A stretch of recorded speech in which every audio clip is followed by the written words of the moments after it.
Hi உறவுகளே, எல்லாரும் எப்படி இருக்கீங்க? நல்லா இருக்கீங்களா? நானும் நல்லா இருக்கேங்க. இன்றைக்கி நம்ம ஒரு அருமையான உப்புச்சாறு வீடியோ தாங்க பார்க்க போகிறோம். இன்றைக்கி உப்புச்சாருமேவும் கிராமத்து சுவையில் மண்சட்டியில் தான் வைக்க போகிறோம். சரி வாங்க எப்படி செய்யலான்னு நம்ம வீடியோக்குள்ளே போய் பார்த்துடலாம். இப்போ ஒரு மண்சட்டி அடுப்பில் வச்சுக்கிட்டு இதில் 3 ஸ்பூனுக்கு நல்லெண்ணெய் சேர்த்துக்கலாம். எண்ணெய் நல்லா சூடான பிறகு கொஞ்சமாக கடுகு சேர்த்துக்கலாங்க. இப்போ கடுகு நல்லா பொரிஞ்சு வரட்டுங்க. அதுக்குள்ளேயும் இந்த சைடு நம்ம என்னென்ன கட் பண்ணி வச்சுருக்கோன்னு பார்த்துடலாம். சின்ன வெங்காயம் ஒரு 50 கிராம் கட் பண்ணி வச்சுருக்கிறேன். ஒரு 1/4 கிலோ அளவு தக்காளி கட் பண்ணி வச்சுருக்கிறேன். ஒரு 4-5 பச்சை மிளகாய் கட் பண்ணி வச்சுருக்கிறேன். அப்புறம் கொஞ்சமாக கருவேப்பிலை எடுத்துருக்கிறேன். இப்போ நம்ம சின்ன வெங்காயத்தை ஃபஸ்ட்டு சேர்த்துக்கலாங்க. சேர்த்துட்டு நல்லா வதக்கிக்கலாம். இன்றைக்கி இந்த உப்புச்சாறு எங்கள் வீட்டுக்காரர் தான் செஞ்சு கொடுக்குறாங்க. கொஞ்சம் வீடியோவுக்கு நான் பேச முடியாது, எனக்கு எப்படியோ இருக்குது, நீயே பேசிக்கோ அப்படின்னாங்க. சரிங்க நீங்கள் வைங்க, நான் வேணால் வாய்ஸ் கொடுத்துக்கிறேன் அப்படின்னு சொல்லிட்டு நான் வாய்ஸ் கொடுக்குறேங்க. இன்றைக்கி முழுக்க எங்கள் வீட்டுக்காரர் எங்களுக்காண்டி இந்த உப்புச்சாறு வச்சு கொடுத்தாங்கங்க. ரொம்ப ரொம்ப சுவையாக இருந்துச்சு. சரி வாங்க நம்ம வீடியோக்குள்ளே போயிடலாம். இப்போ வெங்காயத்தை நல்லா வதக்கிக்கிட்டாச்சு. நல்லா கண்ணாடி பதத்தை விட கொஞ்சம் வெங்காயம் நல்லா வதங்கி வரணும். அந்தளவுக்கு வந்தால் பிறகு தக்காளியை சேர்த்துக்கலாம். பச்சை மிளகாய், கருவேப்பிலை, மற்ற எல்லா பொருட்களையும் சேர்த்துக்கலாங்க. சேர்த்துட்டு நல்லா ஒரு தடவை கலந்து விட்டுட்டு இந்த உப்புச்சாருக்கு தேவையான அளவு உப்பும் சேர்த்துக்கலாம். இப்போ உப்பு சேர்த்தா பிறகு நல்லா மறுபடியும் ஒரு தடவை கலந்து விட்டுட்டு இந்த தக்காளியை நம்ம இப்போ மூடி வச்சு வேக விட போகிறோம். நல்லா கலந்து விட்டுக்கலாம். இப்போ மூடி வச்சிடலாங்க. தக்காளி நல்லா மசிஞ்சு நல்லா குழஞ்சி சூப்பராக வெந்து வரணும். ஒரு 8 நிமிஷத்துக்கு அப்படியே விட்டுறலாம். இப்போ பாருங்கள், ஒரு 8 நிமிஷம் ஆயிடுச்சுது. தக்காளி நல்லா மசிஞ்சு சூப்பராக வெந்து வந்துருச்சுங்க.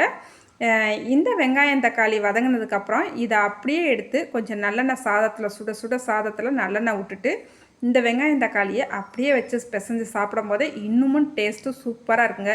நல்லா சுட சப்பாத்தி பண்ணி இந்த வெங்காயம் தக்காளி கூட்டை அப்படியே வச்சு அந்த சப்பாத்தியோடு அப்படி உள்ள ஸ்டஃபிங் போல் வச்சுட்டு அப்படி சப்பாத்தியை உருட்டி அப்படி சாப்பிடும் போது டேஸ்ட்டு சூப்பராக இருக்குங்க. எனக்கு சொல்லும் போதே நாக்கில் எச்சி வருதுங்க. அவ்வளோ டேஸ்ட்டாக இருக்கும். சிம்பிளான ரெசிபி தாங்க, ஆனால் நீங்கள் செஞ்சு பாருங்கள். இதோட சுவை அப்போ உங்களுக்கு தெரியுங்க. நீங்கள் இதே போல் செஞ்சு பார்த்துட்டு எப்படி இருந்துச்சுன்னு மறக்காமல் கமெண்ட்டில் சொல்லுங்கள். இப்போ நம்ம வெங்காயம் தக்காளியை நல்லா ஒரு தடவை கலந்து விட்டுட்டு கொஞ்சமாக தண்ணி சேர்த்துக்கலாம். நான் இன்றைக்கி ஒரு 500 ml தண்ணி சேர்த்துருக்கேங்க. தண்ணி சேர்த்துட்டு நல்லா கலந்து விட்டுட்டு உப்பெல்லாம் கரெக்டாக இருக்கான்னு ஒரு தடவை செக் பண்ணிவிட்டு மறுபடியும் மூடி வச்சு ஒரு 5-6 நிமிஷத்துக்கு அப்படியே விட்டுலாங்க. அதுக்கப்புறமா நம்ம பார்க்கலாம். இப்போ நம்ம மூடி வச்சு ஒரு 6 நிமிஷம் ஆயிடுச்சுது. இப்போ ஓப்பன் பண்ணி பார்த்துடலாம். வாவ், அப்படியே உப்புச்சாரோட வாசனை அப்படியே பசியை தூண்டுதுங்க. அந்தளவுக்கு வாசனையாக இருக்குது.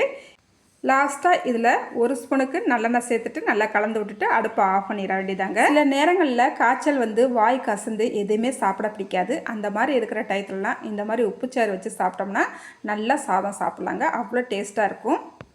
அதுக்குன்னு இது காய்ச்சல் வர டயத்தில் மட்டும்தான் சாப்பிட்ணுமான்னு கேட்குறாதீங்க. நல்லா ருசியாக சாப்பிடணும், நல்லா காரசாரமாக சாப்பிடணும். நல்லா நான் சேர்த்தது போல் மிளகாவை கம்மி பண்ணி சேர்க்காம கூட 2 மிளகாவை போட்டு நல்லா காரசாரமாக நல்லா ருசியாக சாப்பிடணும்னு நினைக்கிறீங்களா? அப்போ இந்த உப்பு சாறை அடிக்கடி செஞ்சு சாப்பிடுங்க. ரொம்ப ரொம்ப டேஸ்ட்டாக இருக்கும். எல்லாருமே விரும்பி சாப்பிடுவாங்க. பாப்பு வா, உங்கள் அப்பா வச்ச உப்பு சாறை சாப்பிட்டு பார்த்துட்டு டேஸ்ட் எப்படி இருக்குன்னு சொல்லு. சரி, சாப்பிட்டு பார்த்துட்றேன். சூடாக இருக்குமா? சுட சூப்பர். சாப்பிட்டுக்கிட்டே இருக்கணும் போல் இருக்குமா? அவ்வளோ சூப்பராக இருக்கு. உங்கள் அப்பா வச்சது அவ்வளோ சூப்பராக இருக்குது.